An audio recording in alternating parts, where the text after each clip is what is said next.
Iya. Halo, selamat siang Pak Ami. Iya. Selamat siang. Iya Pak Ami. Saya perkenalkan, nama saya Dimas dari Bank Pak.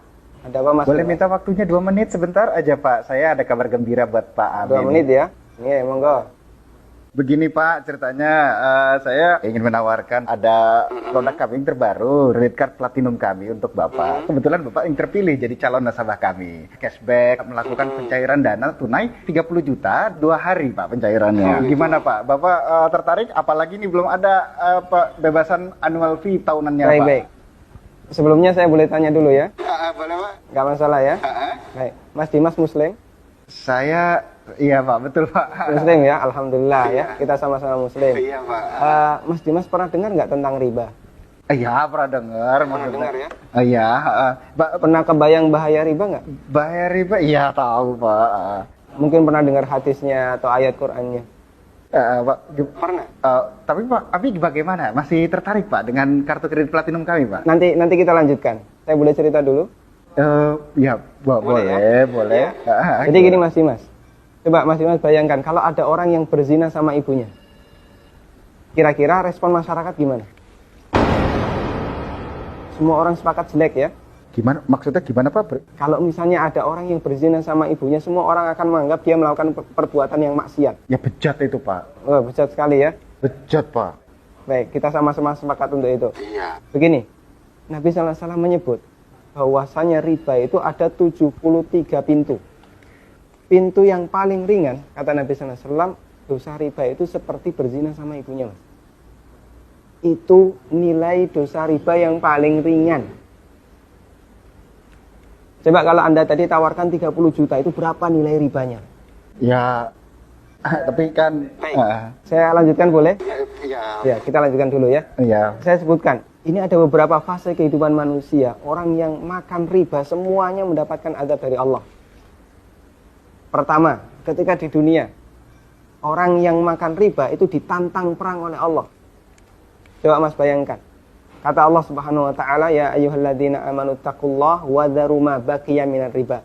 Wahai orang yang beriman, bertakwalah kepada Allah dan tinggalkan semua bentuk riba.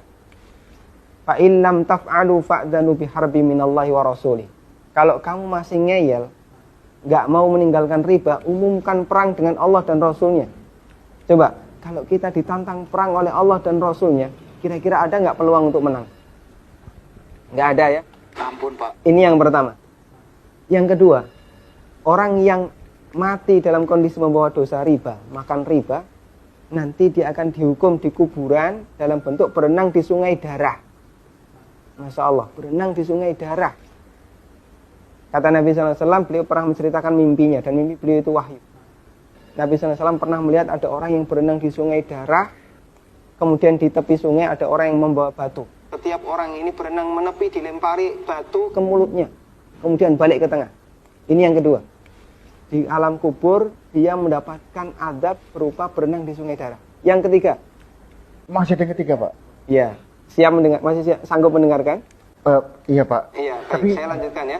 Iya Pak. Yang ketiga, ketika orang ini dibangkitkan oleh Allah dari alam kubur, dia dibangkitkan dalam kondisi sempoyongan, Mas. Allah Subhanahu wa taala bercerita, alladzina ya'kuluna riba la yaqumuna illa kama yaqumul ladzi yatakhabbathu syaitan minal mas. Orang yang makan riba, mereka akan dibangkitkan pada hari kiamat dalam kondisi sempoyongan seperti orang yang kerasukan. Iya Pak. Artinya yang lain berjalan normal, dia sendiri sempoyongan. Menyakitkan. Kemudian yang keempat, tadi sebelum hisab ya, ketika dia dibangkitkan sebelum hisab, dia sudah disiksa. Yang keempat, setelah dihisab, orang yang makan riba itu kan makan harta haram ya. Iya Pak. Makan harta haram, Pak. kita sepakat itu. Kalau kemudian daging kita tumbuh dari sesuatu yang haram, berhak nggak dapat surga?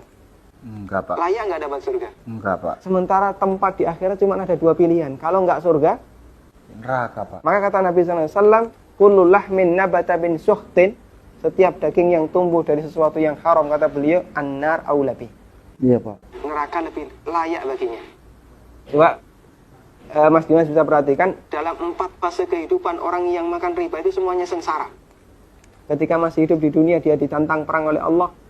Ketika mati, dia berenang di sungai darah. Iya Pak. ketika dibangkitkan dalam kondisi sempoyongan, setelah hisab dia ditempatkan di neraka. Iya Pak. Masya Allah. Masih ada tawaran yang lain? Ampun Pak. Masih dilanjutkan? Ampun Pak. Mas Dimas bisa renungkan Iya Pak. beberapa poin yang tadi saya sampaikan. Iya Pak. Nanti kalau misalnya ada sesuatu yang belum jelas, tidak masalah, hubungi saya lagi. Iya Pak. Kita akan lanjutkan diskusi tentang riba. Iya Pak. Bisa? Bisa Pak. Ya, terima kasih ya. Assalamualaikum. Waalaikumsalam.